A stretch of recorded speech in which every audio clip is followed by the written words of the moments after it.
കണ്ണ, ബിജു, ഷൈനി, സിമി എല്ലാവരും സുഖമല്ലേ? ഞാനതിൻ്റെ ഒരു പിക്ചർ ഞാൻ കാണിച്ചു തരാം. ഇത് ഗൂഗിൾ എർത്തിലാണ്. ഇവിടെയാണ് ആ പുഴയുടെ ഉത്ഭവം. ഇത് കണ്ടോ, ഇതാണ് ഉത്ഭവം.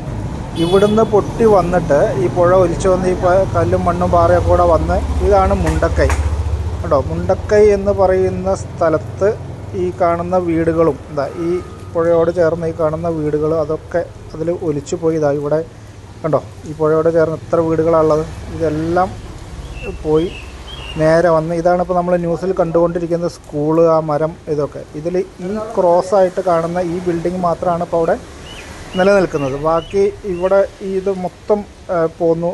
ഈ കാണുന്നതാണ് അവിടെ ഒലിച്ചുപോയ പാലം. ആ പാലം, ഈ കാണുന്ന അമ്പലം, ഇതെല്ലാം പോയി.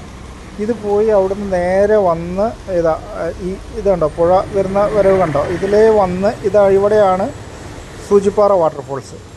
ഇത് കണ്ടോ, ഈ സൂചിപ്പാറ വാട്ടർഫോൾസ് അങ്ങോട്ട് ചാടിയിട്ട് നേരെ അങ്ങോട്ട് കണ്ടോ, താഴേക്ക് ആ ചാല് പോകുന്നത് കണ്ടോ. ഇതിലേ പോയി ഇവിടുന്ന് ഇങ്ങനെ പോയിട്ട് ഇത്രയും കിലോമീറ്റർ, പോത്തുകല്ല് കാണുന്നുണ്ടോ, ഇതുണ്ടോ, ഇത്രയും കിലോമീറ്റർ ഒഴുകി പോയിട്ടാണ് ആ ബോഡികൾ കിട്ടിയിട്ടുള്ളതെന്ന് പറഞ്ഞാൽ അതിൻ്റെ ഒരു ദുരന്തത്തിൻ്റെ വ്യാപ്തി എന്താണ്.